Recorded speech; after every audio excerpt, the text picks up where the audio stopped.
everybody, I want to just say welcome to my channel and my very first vlog video ever. Woohoo! Coming to you with my first vlog about how to start an online boutique. And the reason why I'm making this video is because I'm a proud owner of an online boutique called AnElanaBoutique, and we sell women's clothing. Well, I sell because I'm the only person running it. Woo-hoo.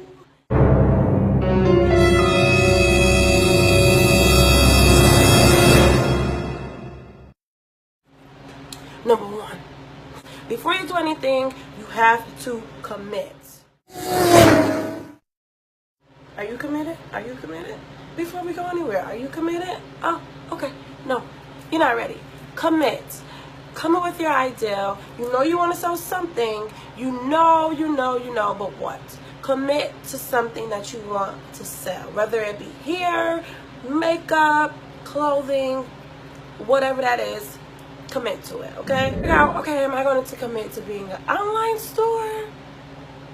What do I actually want a storefront? What can I afford? Well, I can only afford an online right now, so we got an online store, okay? So commit. That's number one. Number two, you want to save up some money,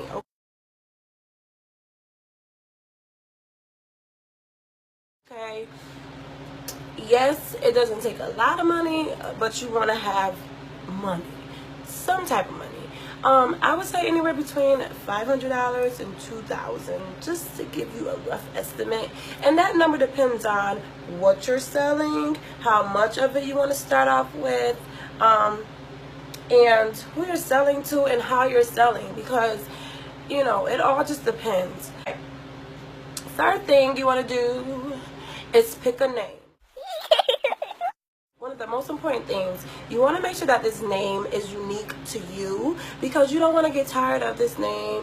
You don't want this to be named after somebody who you once was in love with and you no longer care about them, or I don't know. You want this name to be relevant to you forever. Okay? Alright. The next thing you want to do is you want to check the web. Okay, so you come up with a name. Oh, damn, somebody already got that name. You don't want that to happen.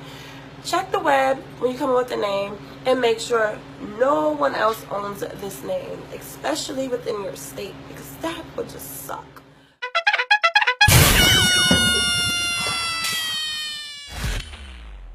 So make sure nobody else has the name. Okay, cool.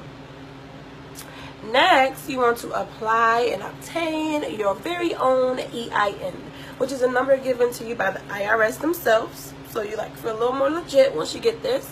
For New York State, it is free to apply. So I applied right online, gave them all my information about what I'll be selling, how I'll be selling it, and blah, blah, blah. And I got my EIN number, boom, like that. I want to say within 2 to 3 business days or something like that. It was really quick. The very next thing that I had to do was I had to obtain a business certificate, which is very important. So I had to go down to my county clerk and apply for a business certificate, which took about half an hour, probably less. You literally walk in, fill out this, you know, front-sided form, and you just give them your information. Who am I? What's my business? Where's my residence or my business located? Yada, yada, yada. It was a $30 charge, so give them the $30, and I actually left there that day with my business certificate. I keep wanting to say birth certificate. I guess it is the birth of something, but, you know, not me. Next thing that I actually did not put on my list that is very important is you want to, depending on what you're selling, especially if it's clothing, eyelashes, hair, makeup, you want to also get your sales tax permit, which you can do all online. You don't even have to get out your pajamas. Girl, what? Okay. Stay right in the bed. Stay right in the bed. This is through like your New York State sales tax or your state sales tax website, whatever that is. You can Google it. It'll give you the answer. And this is what allows you to tax your items in New York State. You have to have this, especially if your item must have taxes. You must have a permit, okay? The next thing you want to do is open up a bank account. Cha-ching, cha-ching, cha-ching. Gotta get that money. So open up your bank account. Before you can do so, you must have an EIN and a business certificate. They want to see all that when you go there to open up your bank account. You need your bank account. Next, you want to pick a domain. Sorry, I talk too fast. So you pick your domain. I use GoDaddy.com, and they give me options like to do like AnElanaBoutique.com, AnElanaBoutique.net. So this is you buying your website's domain, your name. And it does check the web to make sure no one else has this address. So like if someone would have had AnElanaBoutique, I probably would have went with like AnElana.com or AnElanaShop.com, or it will check for you and let you know it's available, it's not. It's like picking a username for your Gmail account. It lets you know, okay? Except for you have to pay for this. And it ran me about maybe $11 for the first year. And I think it goes up to like 20. I don't remember, but I know it was not expensive. Okay, so then you want to choose your website host. So I use Shopify, which I love, love, love.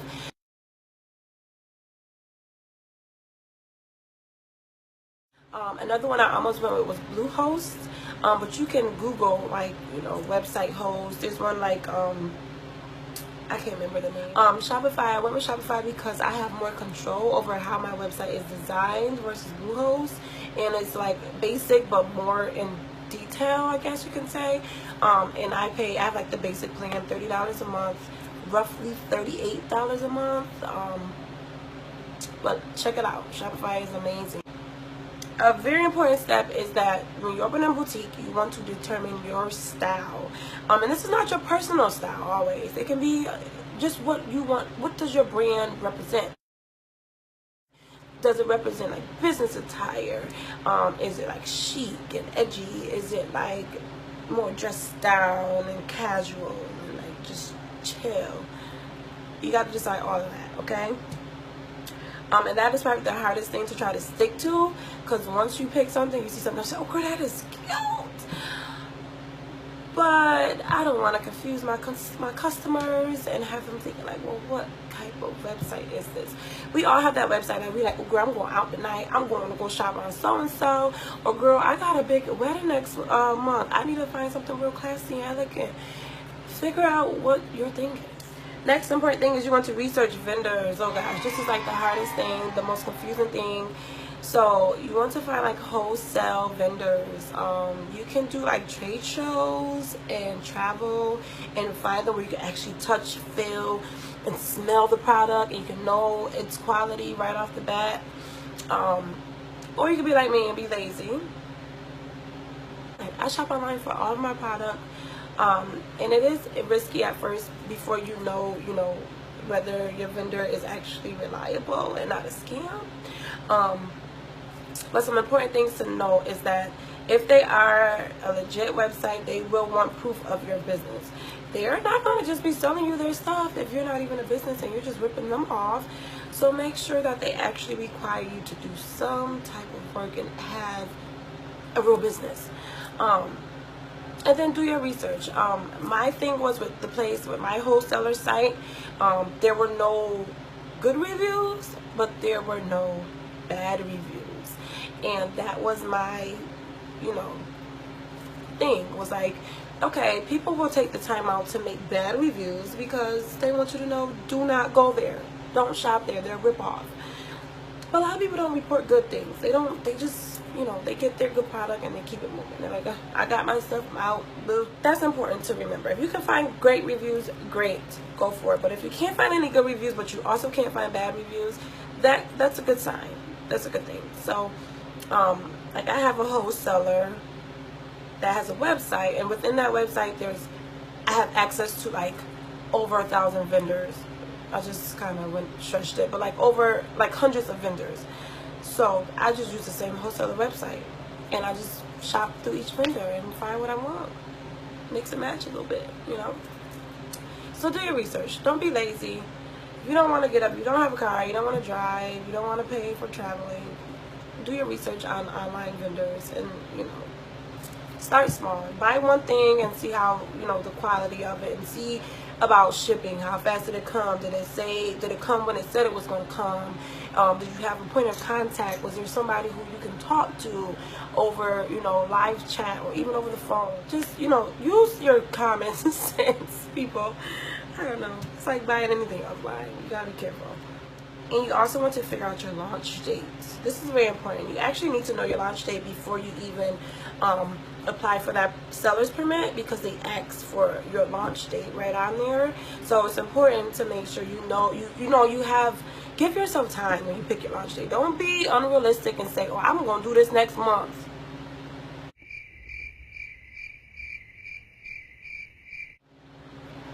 Maybe. No. I'm going to do this within 3 months. I'm going to have, that gives me enough time to find vendors. That gives me enough time to have my product, to photograph my products, to edit my product pictures, to weigh my products, to figure out my shipping, and to get everything posted, and, get business cards. Like, give yourself time for all of that before you pick a launch date. A launch date that gives you enough time to plan and to be ready. Okay, because you don't want to launch or tell that seller's permit people that you're launching this date and you're not, because guess what? You're still going to have to pay them that state taxes even though you didn't launch. So just be mindful of all that. Careful. Just be careful. Careful. Okay.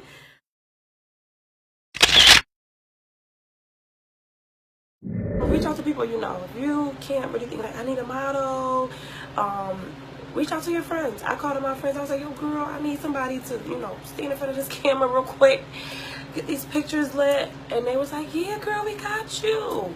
And we sweated our edges out doing my first photo shoot, okay? It was not fun.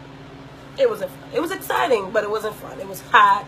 My poor friends, they were there. They were ride or die, and they supported me. And I love them for that, because we did it right in the house. I did not pay a photographer. I did not have a camera. I had my iPhone X, which is an amazing iPhone. Okay, I'm just saying, don't get you. That's what I use. I also know some really cool editing apps for iPhones, and if anyone wants, I will do a video on that as well, because the pictures that I took of my clothing, people see them and they're like, you took those in your bedroom? No way. Yes way. Yes. So let me know if you want videos on how to edit pictures and what apps to use. So once you get good pictures, you don't have to put a lot of money into getting good pictures, but you absolutely have to put in a lot of time. I edited every picture, oh my gosh, one by one. Put your time. Any break you get, any lunch break I had, I was in my phone editing. Any moment I had in my car waiting for somebody to come out of the store, I was editing. While I was watching a movie, I was editing. While I was supposed to be watching a movie, I was editing. While I was eating dinner, I was editing. Like, edit. But get them website worthy. You're representing yourself. Your website represents your store. Like, you want to make sure, they don't have to be perfect. You don't have to, like I said, spend a lot of money, but just put in the damn work. Okay? So once you have your pictures, you also have to weigh your items. I actually found a pretty inexpensive scale on Amazon. I also would like to do a video on just like different things that, like, supplies that I had to buy too. But you weigh your items because you have to know, like, about your shipping and all that stuff. So once you have all that, you're going to go ahead and upload your photos on your website.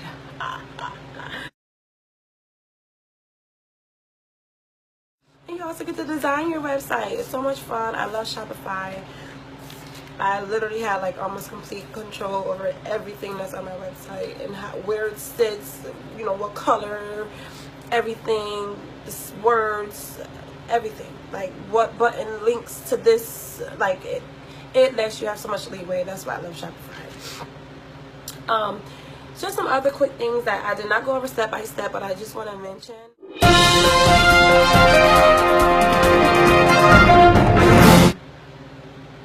One would be creating your logo. There are a lot of free logo makers on the web. And you see here, this here is my logo.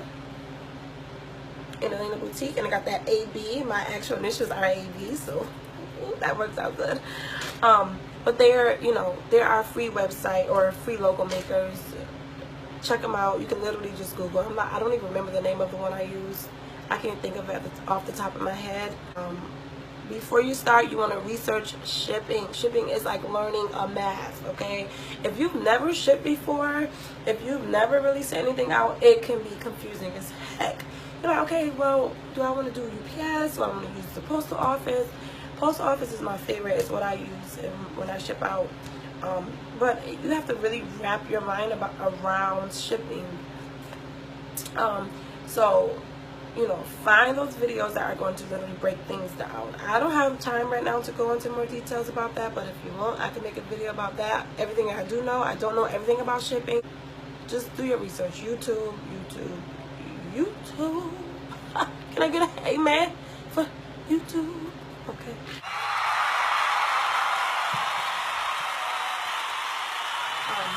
Yeah. Next thing is you want to create your shipping style. So I have a certain way that I like to package my clothing. Even when I do deliveries, like face-to-face, local deliveries, I still package my things. Of course, I don't put a label on it, but I still wrap it the way I would wrap it if I was mailing it out. I still put my business cards in there with the thank you card. I do all that. Like, I don't care. I'm not just going to hand you clothes in a bag and just say, here. No. You're going to get that AnElana effect. So come up with your own style. My boutique theme colors are like black, white, and pink. Put your own touch on it. Even if it's a sticker that says thank you. Like, I have thank you stickers. I have thank you cards. Even if it's just packaged in a certain color, paper tissue or wrapping tissue, something like that. And then another thing is business cards and marketing. I use Vistaprint, which is an amazing site. I was able to make these business cards on there. They are front and back, which is awesome. I also have like some thank you cards, which I actually don't have on me right now. They're actually in my car. I was also able to make like posters on there, flyers. You can do like anything. I actually made this shirt on Vistaprint, as well as, hold up, I also was able to make this hat with my logo. And I have another shirt, which is a white one with the same logo as the hat. I would not recommend like doing these type of shirts to sell, because when I got them from Vistaprint, they have like a vinegar smell to them. It smells like vinegar. I don't know why. I don't know if it was like the print, like how they did it. But I just use them for advertisement. Like if I ever go to like a vendor show, if I do like a tabling or something, I usually wear one of these t-shirts. So they're just for my own personal branding, just, you know, represent myself. So Vistaprint is amazing for marketing tools, marketing products. Yeah, so that pretty much wraps up like just important things to do before starting a business, especially if it's an online business, selling like things that needs to be taxed, some different legal steps to take. If there's any questions, definitely leave them below. You can hit me up on Facebook. I will also put like my Facebook link there below, as well as my website link to AnElanaBoutique. You know, I gotta represent. I gotta put on, whatever. But yeah, if you have any questions, if you would like for me to do another video, just going into more details about some of the things I mentioned, I'm more than happy to do so. But thank you guys. I hope you enjoyed my very first vlog ever. Bye.